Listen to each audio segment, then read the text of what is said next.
नमस्कार मित्रों, स्वागत है आपका हमारे चैनल हिमालयन टेल्स हिमालय की कहानियों में, जहां हम सुनाते हैं धर्म, वीरता और जीवन के गूढ़ रहस्यों से भरी कथाएं। हिमालय की गोद से, भारत की आत्मा से।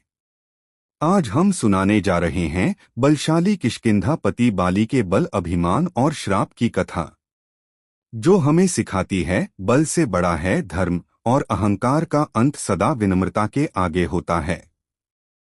तो आइए बैठिए शांत मन से और सुनिए यह प्रेरक कथा। भगवान श्री राम के साक्षी में एक भाई के वैर और दूसरे के मोक्ष की गाथा। यदि आपको यह कथा पसंद आए तो लाइक करें, शेयर करें और हमारे चैनल हिमालयन टेल्स हिमालय की कहानियां को सब्सक्राइब करना न भूलें। आपका हर लाइक और कमेंट हमें और प्रेरित करता है, ताकि हम आपको और भी अद्भुत, पौराणिक और प्रेरक कथाएं सुना सकें।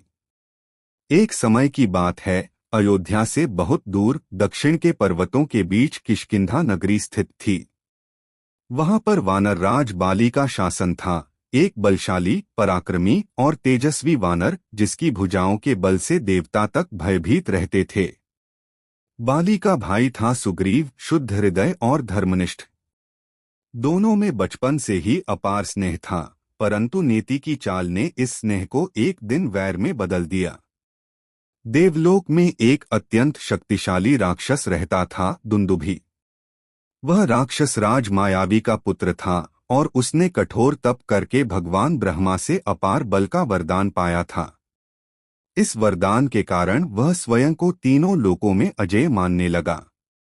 अपने अभिमान में उसने कई देवताओं को युद्ध में ललकारा, परंतु कोई भी उसका सामना न कर सका। एक दिन दुंदुभी ने सुना कि पृथ्वी पर वानरराज बाली की शक्ति की चर्चा हर ओर फैल रही है। तब उसने कहा, यदि बाली इतना बलशाली है तो मैं उससे युद्ध करूंगा। यदि वह मुझे पराजित कर दे तो मान लूंगा कि उसका पराक्रम मुझसे अधिक है। बाली को ललकार। दुंदुभी ने अपने असली राक्षस रूप को धारण किया। उसका आकार पर्वत के समान विशाल था, आंखों से ज्वाला निकल रही थी, मुख से धुआं और गर्जना से पूरी किष्किंधा नगरी कांप उठी। वह किष्किंधा द्वार पर आया और ऊंचे स्वर में पुकारा, हे वानर राज बाली, बाहर आओ।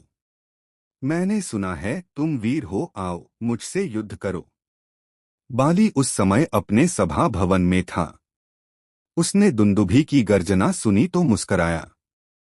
कौन है जो मृत्यु को स्वयं बुला रहा है? बाली ने अपने भाई सुग्रीव से कहा, भाई तुम द्वार की रक्षा करो, मैं इस अभिमानी राक्षस का गर्व मिटाता हूं। भयानक युद्ध।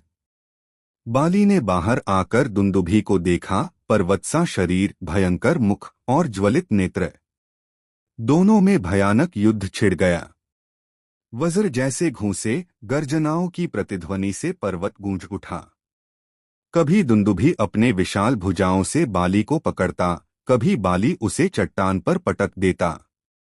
आखिरकार बाली ने दुंदुभी को पकड़कर आकाश में उठा लिया और पूरी शक्ति से उसे मतंग ऋषि के आश्रम की ओर फेंक दिया। मतंग ऋषि का श्राप। दुंदुभी का शरीर मतंग ऋषि के आश्रम के पास गिरा और उसका रक्त चारों ओर फैल गया। मतंग ऋषि जब बाहर आए और यह दृश्य देखा तो वे क्रोधित हो उठे। कौन मूर्ख है जिसने मेरे पवित्र आश्रम को इस राक्षस के रक्त से अपवित्र किया है? ऋषि ने ध्यान लगाया और जान लिया कि यह कर्म बाली का है। तब उन्होंने श्राप दिया, आज से यदि बाली मेरे आश्रम के निकट आएगा या ऋष्यमुख पर्वत की सीमा में प्रवेश करेगा तो उसी क्षण उसका प्राणांत हो जाएगा। यही कारण था कि बाद में जब बाली और सुग्रीव के बीच वैर हुआ तो सुग्रीव ने ऋष्यमुख पर्वत पर शरण ली, क्योंकि उसे मालूम था कि वहां बाली आ नहीं सकता था। कथा का सार। दुंदुभी के साथ युद्ध ने बाली के पराक्रम को तो प्रसिद्ध कर दिया, पर उसी के साथ उसका अहंकार भी बढ़ गया। यह अहंकार आगे चलकर उसके पतन का कारण बना, जब उसने अपने भाई सुग्रीव पर अन्याय किया और भगवान राम के हाथों अपनी मृत्यु पाई। बाली के पतन में केवल एक वीर का अंत नहीं, बल्कि एक आत्मा का उद्धार छिपा था। याद रखिए, धर्म ही सबसे बड़ा बल है। अगले भाग में हम सुनेंगे एक और पौराणिक एवं मन बुद्धि आत्मा और परमात्मा के रहस्यमय संबंधों दर्शाती एक शिक्षाप्रद पुराण कथा। तब तक के लिए जय श्री राम। हिमालयन टेल्स, हिमालय की कहानियां, जहां हर कथा में बसता है एक सत्य, एक संदेश।